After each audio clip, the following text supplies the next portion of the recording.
صفحہ نمبر 31 آیت نمبر 212 سورة البقرہ۔ اعوذ باللہ من الشیطان الرجیم، بسم اللہ الرحمن الرحیم۔ زین للذین کفروا الحیاة الدنیا ویسخرون من الذین آمنوا والذین اتقوا فوقهم یوم القیامة واللہ یرزق من یشاء بغیر حساب۔ اللہ تبارک و تعالی فرماتے ہیں زین للذین کفروا الحیاة الدنیا، کافروں کے لیے دنیا کی زندگی مزین کی گئی ہے۔ وَيَسْخَرُونَ مِنَ الَّذِينَ آمَنُوا وَالَّذِينَ اتَّقَوْا، اور ہنسی مذاق کرتے ہیں ان لوگوں کے پیچھے جو ایمان والے ہیں اور تقوی والے ہیں۔ فوقہم یوم القیامہ، یہ لوگ قیامت میں ان سے اعلیٰ درجے کے ہوں گے۔ واللہ یرزق من یشاء بغیر حساب، اللہ تبارک و تعالی جس کو چاہیں تو بغیر حساب کے رزق عنایت فرما دے۔ کان الناس امۃ واحدہ، لوگ ایک ہی جماعت پہ تھے۔ فبعث اللہ النبیین مبشرین ومنذرین، اللہ تبارک و تعالی نے انبیاء کرام کو بھیجا جنہوں نے جنت کی خوشخبری دی اور دوزخ سے لوگوں کو ڈرایا۔ وانزل معهم الکتاب بالحق، اور برحق انداز میں کتاب نازل فرمائی۔ لیحکم بین الناس فیما اختلفوا فیہ، تاکہ انبیاء کرام لوگوں کے درمیان جو اختلافی نظریات ہیں ان کا فیصلہ فرمائیں۔ وما اختلف فیہ الا الذین اوتوہ من بعد ما جاءتہم البینات، لوگوں نے اختلاف اس وقت کیا جب ان کے پاس آسمان سے کتاب آئی اور واضح دلائل آئے۔ بغیم بینہم، آپس میں ضد و عناد کی بنیاد پہ یہ اختلاف کیا۔ فہدی اللہ الذین آمنوا لما اختلفوا فیہ من الحق بإذنہ، اللہ تبارک و تعالی نے ان اختلافی باتوں میں ایمان والوں کو اپنے حکم سے برحق ہدایت کی طرف رہنمائی عنایت فرما دی۔ واللہ یہدی من یشاء الی صراط مستقیم، اللہ تبارک و تعالی جس کو چاہے سیدھے راستے کی ہدایت دے۔ اللہ تبارک و تعالی ان آیات مبارکہ میں انسانیت کے متعلق ارشاد فرماتے ہیں کہ تمام لوگ ایک ہی ملت پہ تھے، ایک ہی دین پہ تھے۔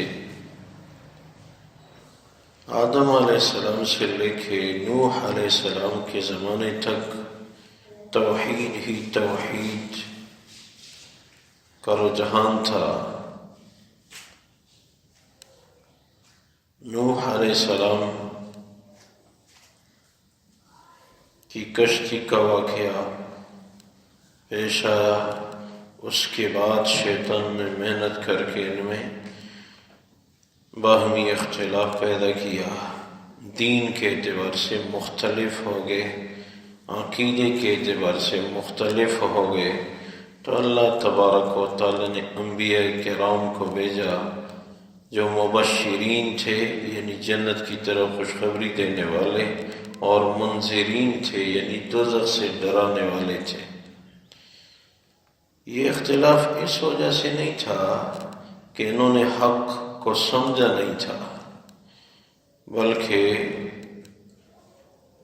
آسمانی کتاب کا نزول ہوا،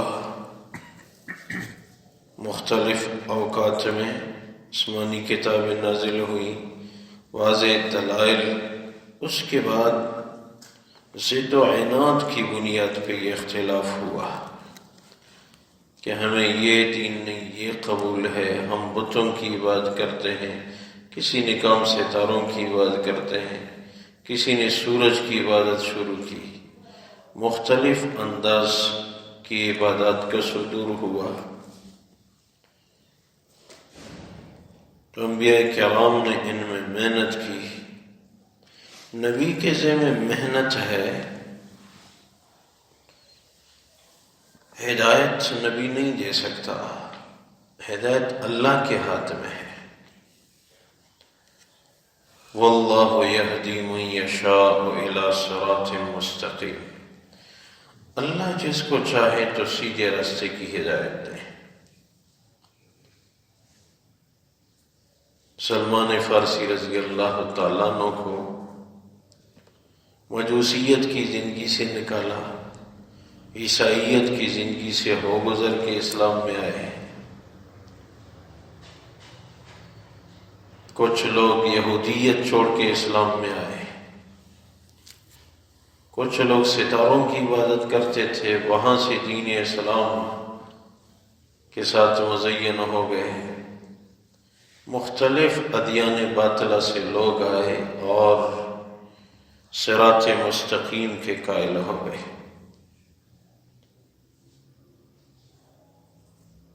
ہدایت تو اللہ کے ہاتھ میں ہے، ایمان جس کو مل گیا ہدایت مل گئی، لیکن پھر ہدایت کا معیار الگ الگ ہے، ایمان کا معیار الگ الگ ہے۔ صحابہ کرام کے ایمان کا معیار کچھ اور تھا اور ہمارے ایمان کا معیار کچھ اور ہے۔ اب ایمان کی دولت ملنے کے بعد ایمان کے معیار کی محنت کی ضرورت ہے کہ میرا ایمان اعلیٰ بن جائے۔ ذوالنون مصری رحمہ اللہ تعالی علیہ کے متعلق تاریخ کی کتابوں نے لکھا ہے کہ اس وقت کے ایک ظالم حکمران نے اس کو جیل میں بند کیا، تو ایک نیک خاتون تھی، اس کو پتہ چلا کہ حضرت کئی دنوں سے بھوکے ہیں، تو اس نے کھانا تیار کر کے بھیجا اور جو جیل کا گیٹ کیپر تھا اس کے ہاتھوں اس تک کھانا پہنچایا۔ تو ذوالنون مصری رحمہ اللہ تعالی علیہ نے وہ کھانا واپس بھیج دیا اور ساتھ پیغام لکھ کے بھیجا، میں جانتا ہوں کہ آپ کی کمائی حلال ہے، آپ ایک نیک خاتون ہیں، لیکن اس کھانے پہ ایسے آدمی کا ہاتھ لگا، اس کے ہاتھ سے ہو کے مجھے آیا ہے جو کہ ظالم ہے۔ داروغہ جیل ظالم ہے، اس کے ہاتھ اس کھانے پہ لگے تو اس کھانے کو میں کھانے کے لیے تیار نہیں۔ سوچا جائے کیسے کیسے لوگ گزرے کہ ایک ایسے آدمی کے ہاتھوں میں صرف وہ کھانا آیا اور آگے بھیجا گیا جو رشوت لیتا تھا، ظلم کرتا تھا، فرمایا اب یہ کھانا کھانے کے قابل نہیں رہا۔ ایک میرے اور آپ کی احتیاط ہے حلال میں کھانے میں، ایک ان لوگوں کی احتیاط تھی، صرف ان کے ہاتھ سے ہو کے کھانا آگے گیا، اب یہ کھانے کے قابل نہیں رہا۔ شرحافی رحمہ اللہ تعالی علیہ کہ ایمان کا معیار یہ تھا کہ صحراؤں میں سفر کر کے سخت پیاس کی حالت میں بھی ان نہروں کا پانی نہیں پیتے تھے جن کو ظالم حکمرانوں کے دور میں کھدوایا گیا تھا، نہیں پیتے تھے۔ یہ ظالم حکمران نے اس نہر کو کھدوایا ہے، لہذا میرے لیے یہ درست نہیں ہے کہ میں اس کا پانی پیوں۔ انسان سوچے ایمان کا کیا معیار تھا ان لوگوں کا۔ ایک بزرگ نے اپنے غلام کو بھیجا کہ چراغ کو قریبی گھروں میں کسی گھر سے روشن کر کے لاؤ۔ غلام گیا، ایک گھر میں روشنی نظر آ رہی تھی، ان کو درخواست کی کہ مجھے یہ چراغ روشن کر کے دے دیں۔ انہوں نے روشن کر کے چراغ واپس حوالے کیا، آئے وہ اللہ والے نے پوچھا کہاں سے یہ روشنی ملی؟ کہا وہ فلاں گھر میں روشنی نظر آ رہی تھی تو وہاں سے چراغ روشن کر کے لایا ہوں۔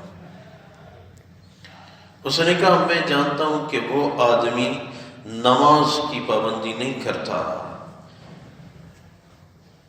ایسے چراغ کی روشنی سے فائدہ اٹھانا میں اچھا نہیں سمجھتا جس چراغ کو جلانے اور بجھانے والا نماز کا پابند نہ ہو۔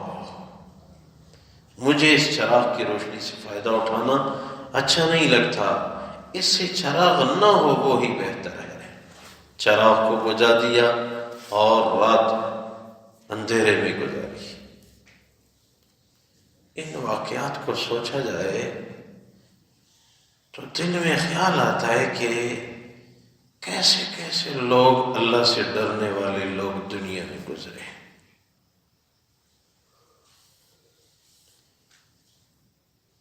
عبداللہ بن مبارک رحمہ اللہ تعالی علیہ سفر میں جا رہے تھے۔ قاسم رحمہ اللہ تعالی علیہ نے لکھا ہے میں ساتھ تھا تو صحراؤں سے گزرنا تھا، ایک جگہ پڑاؤ کیا، چراغ روشن کیا، انہوں نے دسترخوان بچھایا، کھانے کی تیاری کی، توشہ ساتھ تھا تو اتنے میں ہوا آئی اور چراغ بجھ گیا، اندھیرا ہی اندھیرا، سخت اندھیرا۔ تھوڑی دیر کے بعد جب ہوا رک گئی تو میں نے پھر چراغ کو روشن کیا، دیکھا تو عبداللہ بن مبارک رحمہ اللہ تعالی علیہ اتنے روئے تھے کہ اس کی داڑھی مبارک تر ہو چکی تھی۔ قاسم رحمہ اللہ تعالی علیہ فرماتے میں نے درخواست کی کہ یہ تو کوئی پریشانی کی بات نہیں تھی، تھوڑے سے وقت کے لیے ہوا آئی تو اندھیرا ہو گیا، پھر روشنی آ گئی، کھانا کھا لیں گے۔ تو رو رو کے فرمانے لگے مجھے قبر کا اندھیرا یاد آ گیا تھا کہ عبداللہ قبر میں کیا کرو گے، ہر طرف سے بند قبر ہوگی، اندھیرا ہی اندھیرا، اس اندھیرے میں کیا کروں گا؟ اس اندھیرے کی طرف دھیان جا کے میں رو رہا تھا۔ اللہ والوں کی نگاہیں ہر وقت آخرت پہ ہوتی ہیں، لیکن یہ وہ لوگ تھے جن کی ایمان کا معیار بہت اعلیٰ تھا۔ اپنے ایمانی معیار پہ محنت کی ضرورت ہے۔ یہ قرآن حدیث کی مجلس اور صحبت کا یہی فائدہ کہ ایمان کا معیار بڑھ جائے۔ اللہ تبارک و تعالی فرماتے ہیں زین للذین کفروا الحیات الدنیا، مزین کی گئی دنیا کی زندگی ان لوگوں کے لیے جو کافر ہیں، وَيَسْخَرُونَ مِنَ الَّذِينَ آمَنُوا وَالَّذِينَ اتَّقَوْا، یہ کافر ہنسی مذاق کرتے ایمان والوں کے پیچھے اور تقوی والوں کے پیچھے، فوقہم یوم القیامہ، یہ ایمان اور تقوی والے ان سے اعلیٰ درجے میں ہوں گے قیامت میں۔ واللہ یرزق من یشاء بغیر حساب، اللہ بغیر حساب کے رزق عنایت فرماتے ہیں جس کو چاہے۔ کان الناس امۃ واحدہ، تمام لوگ ایک ہی دین پہ تھے۔ فبعث اللہ النبیین مبشرین ومنذرین، پھر جب ضرورت ہوئی تو اللہ نے انبیاء کو بھیجا جنہوں نے جنت کی بشارت دی، دوزخ سے ڈرایا لوگوں کو۔ وانزل معہم الکتاب بالحق، اور برحق انداز میں کتاب نازل فرمائی، لیحکم بین الناس فیما اختلفوا فیہ، تاکہ انبیاء کرام لوگوں کے اختلافی نظریات کا فیصلہ فرمائیں۔ وما اختلف فیہ الا الذین اوتوہ من بعد ما جاءتهم البینات، ان لوگوں نے تب اختلاف کیا جب ان کے پاس آسمانی کتاب آئی، واضح دلائل آئے، بغیم بینہم، آپس میں ضد و عناد کی وجہ سے۔ فَهَدَى اللَّهُ الَّذِينَ آمَنُوا لِمَا اخْتَلَفُوا فِيهِ مِنَ الْحَقِّ بِإِذْنِهِ، اللہ نے ہدایت دی ایمان والوں کو اختلافی باتوں سے برحق دین کی طرف اپنے حکم سے۔ وَاللَّهُ يَهْدِي مَن يَشَاءُ إِلَى صِرَاطٍ مُسْتَقِيمٍ، اللہ تبارک و تعالی جس کو چاہے سیدھے راستے کی ہدایت دے۔ شب برات کے متعلق کچھ ساتھیوں نے اثر کو بھی پوچھا تھا، تو شب برات جمعرات کے دن روزہ رکھنا ہے، اور جمعرات سے پہلے جو دن ہے یعنی کل والی رات، بدھ اور جمعرات کی درمیانی رات، یہ عبادت کے لیے، اس میں 3 چیزیں حضور کی مبارک ذات اور صحابہ کرام سے ثابت ہیں۔ اس رات میں خوب عبادت ہو، پہلی چیز، اس رات میں خوب عبادت ہو اور دن کو روزہ ہو، دوسری بات دن کو روزہ ہو، اور تیسری بات یہ کہ قبرستان جانا بھی ثابت ہے، مردوں کے لیے عورتوں کے لیے نہیں، اور رات کو جانا افضل ہے۔ یہ 3 کام ذہن میں رکھیں۔